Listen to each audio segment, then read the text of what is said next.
Hello everyone and welcome back to another review of the FSang18 Heropack. Today I am doing a video specifically requested by a viewer on the last one. Thanks to Average NPC 69, we're going to be reviewing the Blue Beetle mod. And if you want your comment featured in the next video, make sure you leave it down below on which hero you want me to do in this pack next. That being said, Blue Beetle is pretty straightforward, so let's get right into it. Now when it comes to the Blue Beetle part of this mod, these are all of the items that you're going to be working with. The most important one is going to be this right here, which is the unaugmented scarab base. If we look at the use for this, we can see that it's actually used to create all of the other types of scarabs. This combined with augmented human DNA in any dye will give you a scarab of a different color. All of these scarabs functionally do the same thing, they just all look a little different. In order to get the unaugmented scarab base, you're going to have to craft it. This is done using a scarab compass and a quartz flux capacitor and a lead flux capacitor.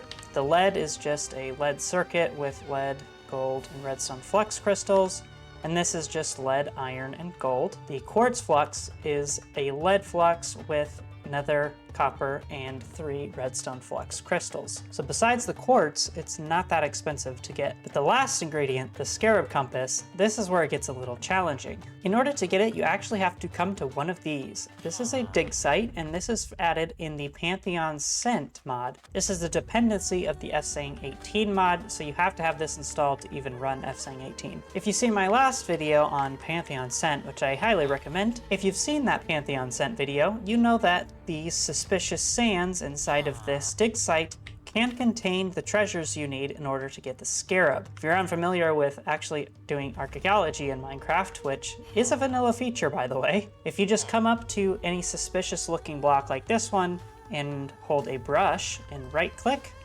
you'll start to show, if you just hold on it, you'll start to show a treasure. And looks like we got a lunar shard. Okay, you need to stop. Stop talking. As I was saying, you just need to go around to all of these suspicious sands and excavate them for a chance to get a broken scarab. I'll see real quick if I can get one. Although in the last video reviewing this mod in particular, I got a lot of suspicious sand and didn't get any of them.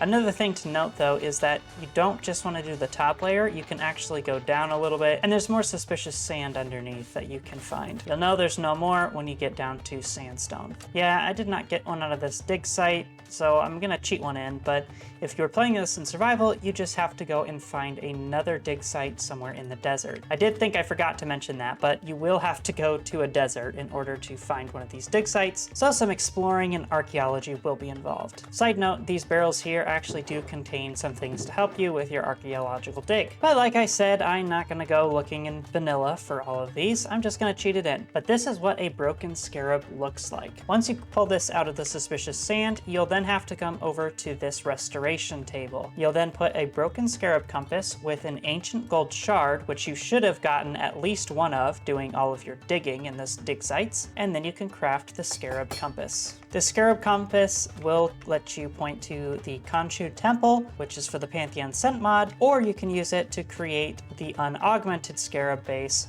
just like we saw in the recipe before. Combining this with the lead flux capacitor and quartz flux capacitors will give you the unaugmented scarab base. And then combining it with dye, you get one of these. And if you want to know how to get the augmented human DNA sample, you just have to take the empty syringe, which is made like this, you right click it to get the human DNA sample, and then you put this in a furnace to get the augmented human DNA sample. Those are all out of the way though, so let's take a look at the scarabs themselves. I think first I'll take a look at the black one, because I think this one looks the best. In order to use these, you need to take your Curios slot and take the black scarab and put it on your back slot. If you look in third person, you can then see there is a scarab attached to you. So this will always be there no matter what armor you're wearing. And you may also notice that I have the V ability down below, and this is what activates the scarab's abilities. So let's hit V and watch the animation. That looks really cool. I just love that suit up, and it suits down pretty cool too. Nanotech effect. I really like that. As the scarab, you actually get a few passive abilities. For one, your strength has gone up to 4. so you do 4 damage instead of 1 whenever you hit with your bare hands. Also, when sprinting, you get a speed effect. This speed effect is also very noticeable when you use the space bar with it. This does a little leap, and each time you consecutively do a leap, it actually increases the distance that you jump. So it makes you feel like you're going very, very fast. And that's because you are. You also, out of the gate, have a B ability, and this summons arm blades. When these are active, you now do 7 damage per hit, which is really cool. If you hit the ability again, it turns into guns, and these guns are ranged attack. If you left click, they do a sonic attack for 3 damage, and that can be held to do multiple rounds, although you're not gonna be able to see very well. This has a pretty decent range on it, so I'm about 20, 30 blocks away and was able to hit the dummy. And then if you hit B one more time, it just switches to that. To get to regular hands, you have to hold shift and then hit B, and then you go back to normal. For upgrades, if we go into the powers, there are a few passive upgrades, combat upgrades, movement, and just skill upgrades. We'll do the movement real quick. The enhanced speed upgrade obviously increases your ability to run. This can go up to 2 levels. When we do this, we can see there's a noticeable difference in our running speed, and we're a lot faster. Not speedster fast, but fast enough to run away from all vanilla mobs, but superheroes, you're about on par with a normal superhero speed. The next one is flight. When this is unlocked, you can hit double spacebar and you'll float into the air, and you will gain wings. These wings don't move, but they still give a cool effect when you're zooming by and when you turn on and off flight. See, if I stop flying here, they just retract, and if I start, they show back up. The fly speed is pretty decent. The handling is also, it's not smooth in terms of camera rotation, but it feels really quick in terms of actually rotating and turning. We also have the enhanced flight upgrade, and when we unlock this, we actually get a speed boost when we get to our max speed. And as you can see here, we now have a little jets with our wings. If we give it a fly, we now have a trail, and we're going a lot faster in flight. This almost seems comparable to the fastest Iron Man suit that this mod adds. It's very satisfying to fly around like this, especially with the trail. It's like an aerial flash. On to combat upgrades. The first one is enhanced strength, and guess what? So are the other 2. I won't bother going through each individual one, but upon using them, we now have a base of 7 attack damage. With our swords, we now do 10 attack damage. So it seems it's added 3 damage, 1 per each upgrade. Onto the passive skill tree, we have enhanced durability, and each one of these upgrades are armor. So this one upgraded it by 4, so we're now at 11. This one upgraded it by 2, so up to 13. And this one upgrades it by 2 more, giving us a max of 15 armor bars. We also have enhanced toughness, which gives us toughness, and this is 1 toughness per upgrade. So now we have +3 toughness, and this is increased health. So each one of these upgrades giving us 2 extra hearts, meaning we have a max of 28 hearts. This one doesn't come with any advanced healing though, which is a little shame, because I do feel like the scarab should be able to heal the user. That being said, you still have a bit of decent armor, and I think you can actually combine with regular vanilla armor. No, you cannot actually. I'm trying to click here. You can't combine this with regular armor. So that could be a downside because you're kind of stuck to 15 armor bars. Yes, it's balanced a little with the fact that you can fly, but you are kind of weak to different mobs. But you would still be weak to different attacks. But we'll see if the skills make up for those weaknesses. The next one is an energy shield. This allows you to create a dome of energy around yourself to shield you from any incoming damage. First, let's see what this looks like. If we hit the, we have to hold the ability key. It just encases us in blue glass. So yes, that will stop us from any incoming damage, because literally nothing can touch it. What happens if an entity is inside of it? Nothing, it doesn't do anything. When in this form, you cannot move, so you're just literally stuck there. And I'm not sure how effective that actually is, because say there's a horde like this chasing you, and sure, I can activate my glass wall to stop them, but nothing's gonna kill them. I guess they walk away and lose interest.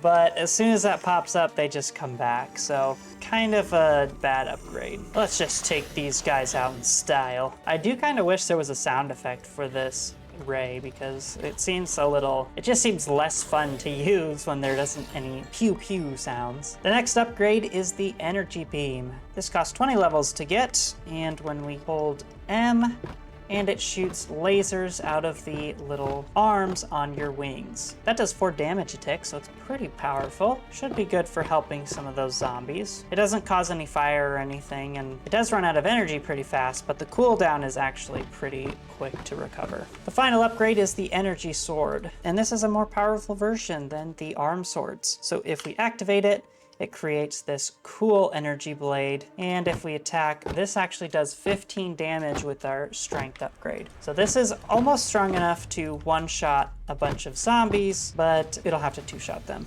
Okay, one thing I do notice now, looks like the Blue Beetle actually has an inherent regen effect. I don't have any hunger, but I'm still regenerating health. Is it enough to stay in the horde of husks? No, but it is enough where if you flew away a little bit, you would have plenty of time to recover your health. But let's test out this sword. It has a very low cooldown, so you can kind of almost spam it.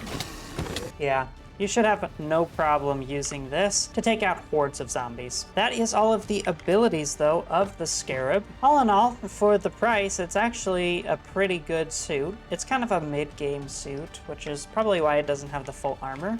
And there are definitely stronger powers and abilities out there, but if you have a janky power or you just want to stay powerless, the Blue Beetle option is really useful and a good option for you. For the last part of this video, I'm going to put on every single one of these just to show you the color of them so you can make an informed decision about which beetle you want to be. However, even if you make the wrong decision about which color you want, you can put these back in the crafting table to get an unaugmented Scarab base back, which means you can re-dye these any color you want. All right, I'm just gonna speed run these so that we don't spend forever looking at them. I'll just do the suit up for each one and we'll be good. Ready? Here's the green.